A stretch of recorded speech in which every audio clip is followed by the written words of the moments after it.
Acuna have a lot of success here the first two postseasons. Do you think that there are certain players that beyond talent, there's that intangible that they either rise to the occasion or have a tendency to have, success in big moments? I absolutely do. And I remember thinking when we finally got to the postseason in Toronto, Jose Bautista was that guy that there's no doubt this guy has been dying for this moment. And I would say you could put 100,000 people in the stadium and he'll perform even better. So Ronald's that kind of guy, not fazed by the moment, embraces it, wants it. And just look, he's a superstar player and he's never been fazed by anything from the time he got called up and so on. Again, you expect great players to be great, but there's no doubt in my mind that the moment and everything else, he definitely has that in him that not surprised at all.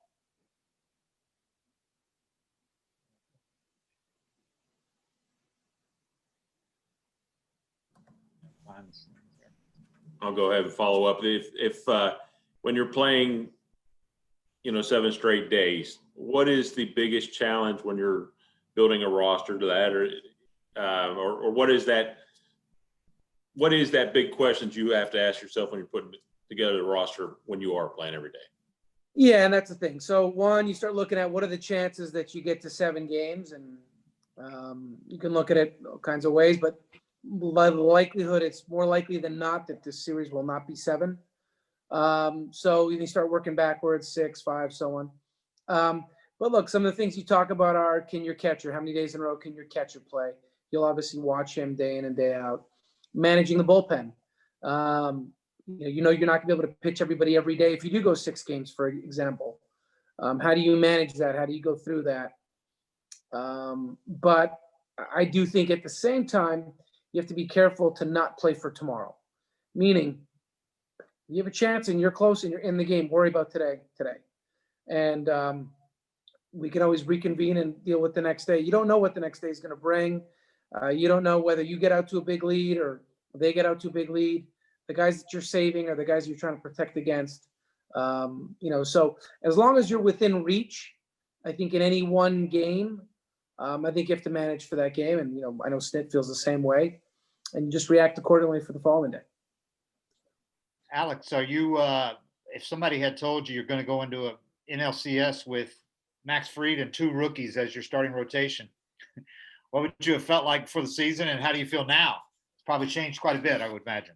Yeah, I mean, the 2 rookies, it would have been depending on who it was. So I would have told you, look, we thought in the offseason and even the first spring training that Kyle Wright had a chance to be our 2020 version of Max Fried. We were very high on him and excited about him. And the first spring training, he looked like he was on his way. And look, coming back from, being back in July, summer camp, things didn't get off to a good start for him. But I think the work that he did down at the alternate site, with Ben Sestanovich overseeing all that, and Paul Davis, our coordinator, and Mike Maroth and everyone else down there, I think he did tremendous work. And I think us leaving him down there for 3 outings to continue to really work on things and solidify things helped. I would have told you Ian Anderson, we expected him to impact us at some point in 2020. We didn't know when. I remember seeing, it may have been his first outing in Gwinnett last year, one of the early ones at least in that last month. And I may have sent Snit a text maybe after 3-4 innings. He looked really good. And I remember saying, this is probably our next guy up.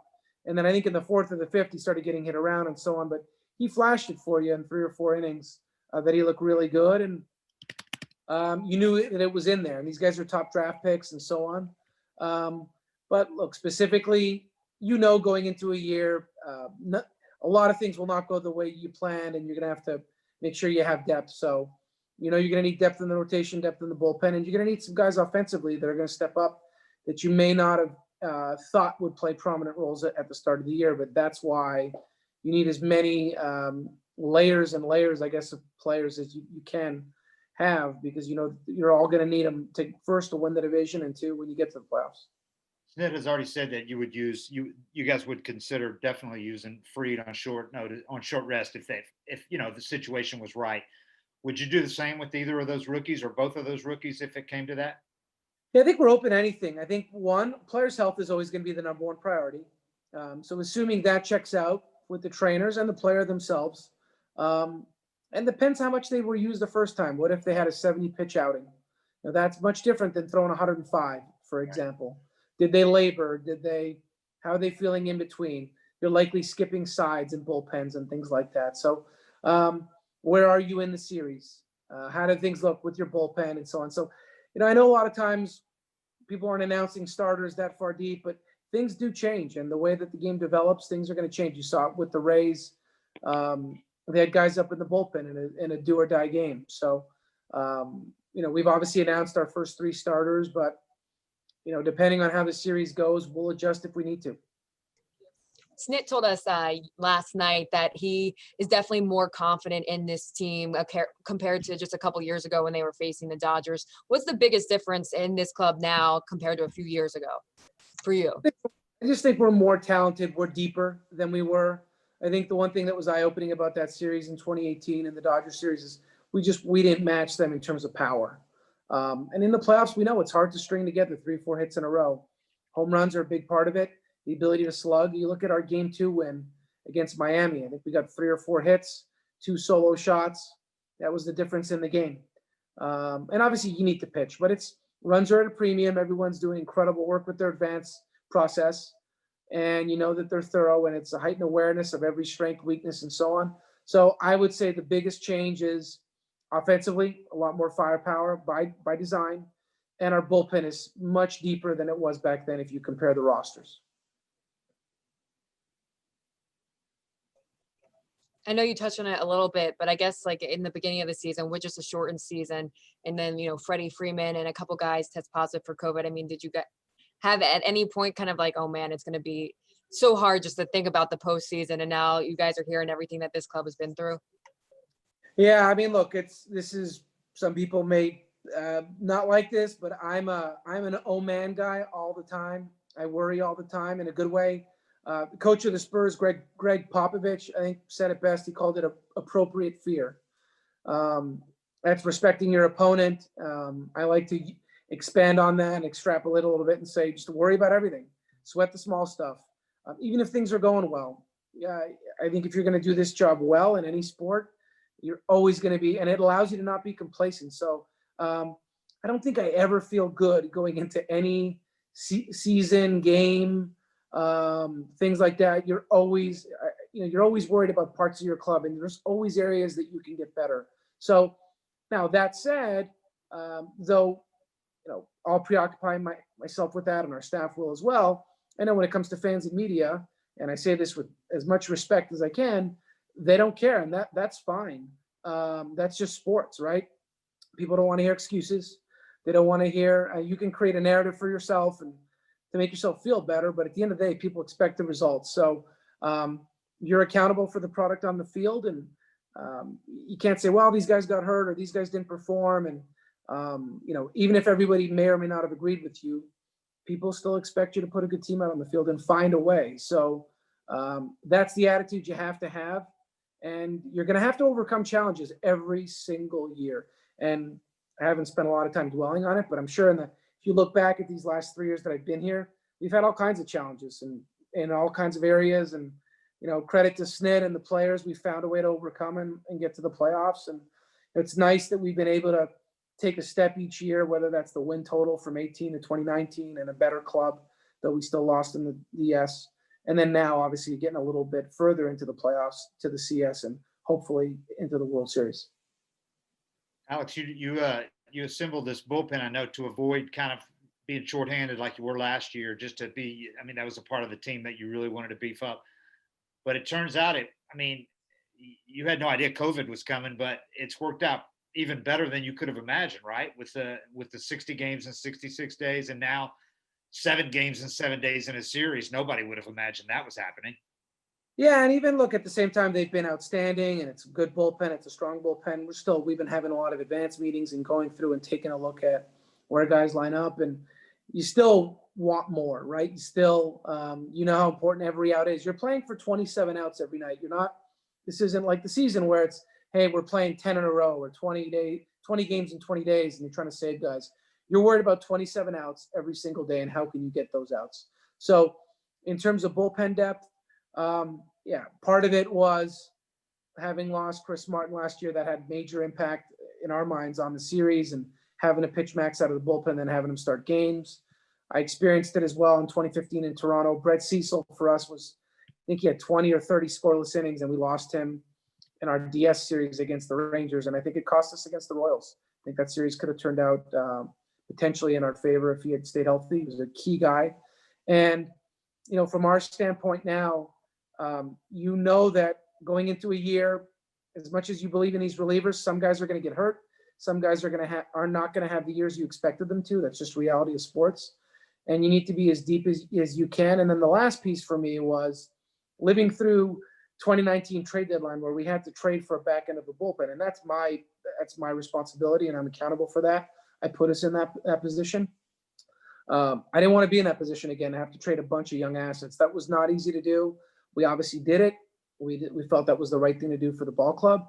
But it was painful to give up all those young players and that young talent. So we didn't want to have to go through that again. So a combination of events, but it's absolutely served us well. It's been key for us in these playoffs, and hopefully they're going to continue to be big for us in this CS series. Okay. Any more questions for Alex? Yeah, if I could jump in. Alex, all the teams still remaining in the postseason have some connection to Andrew Friedman. For you specifically, are there things that went into the building of this team that you picked up from Andrew and Farhan while you were in LA? Oh, a lot of things. I've said this before. I learned a lot from those guys. If you're not learning in anything, you're not probably doing yourself a disservice. But look, those guys are, for me, the best executives in the game. So I jumped at the chance to go work with them. Again, I can go on for hours about all the things I've learned being around them and so on. I think generally speaking, in my focus probably in the past was more on the 1 to 25 at the big league level. Obviously, you're worried about scouting and development, but in terms of going in and competing during the season, I was more focused on the 25 than I was the entire 40 man. And I think, amongst other things, they understood more than I did the importance of getting through a season, needing all 40 guys. And that next group of players is going to be important. Guys are going to get hurt. Guys aren't going to perform. And I think that's where, some clubs that aren't able to stay afloat, they're not as deep as they should be or can be. And that's something that I learned to value and appreciate. And you look at the Dodgers are extremely deep. The Giants are certainly very close to being there. I mean, for me, they were a playoff team. I know they just missed the last day of the season, but they're getting better fast. And I would say that they really valued that depth, the 40, and that certainly gone into my philosophy now in terms of putting a team together for 6 months. Playoffs is not exactly the same, but getting there day in and day out, that was pretty big for me. Alex, I just wanted to see what your thoughts were on what you might say the biggest change Travis d'Arnaud has made from 1 year to the next. If you take a look at the guy who was with the Mets and to where he is now, what were the changes he made either behind the plate or hitting wise that have jumped out to you the most? Travis, I talked about this before. I tried to get him when I first came to Atlanta. I called Sandy Alderson about him and tried to work out a trade and couldn't line up on a deal there. And then he got hurt in that year with Tommy John and so on, and he missed that time. And I believe I checked in with the Mets again the next offseason, and they weren't going to move him. And then when he got released, I checked in with his agent. But we had McCann and Flowers, but I still wanted to try to find a spot for him. And but he was a good player. If you look back, he was part of that Mets team that went to the World Series. He had good offensive seasons, not to the level that he's had this year in a small sample. He hasn't performed at this level from an offensive standpoint, but this was, as a prospect, one of the elite premier hitting catchers in the minor leagues. He won an MVP when he was in AA in Toronto, and that was based on the offense. I think when we signed him, I talked about, and I remember telling Travis this too, his power to center into right center. You don't find that very often. I think I mentioned it to our media when we signed him, how I thought our ballpark would be good for him. But I don't think there's a ton of changes in terms of offensively. I think one, staying on the field, being able to play. I think getting back to being the elite guy behind the plate in terms of the receiving skills, but he had shown that before. So I think everything that we're seeing now, he's shown it in the past. He just hadn't been able to stay on the field and put it together from a consistency standpoint. And for me, this is not a surprise because this was the player he was supposed to be. He just got derailed by health and injuries. And I remember when we were trying to sign him, I think I was telling him and his agent, we think you're about to hit your peak and your prime, and these will be the best 2 years of your career. So again, small sample, but he's certainly playing that way, and we're thrilled with everything he's done for us.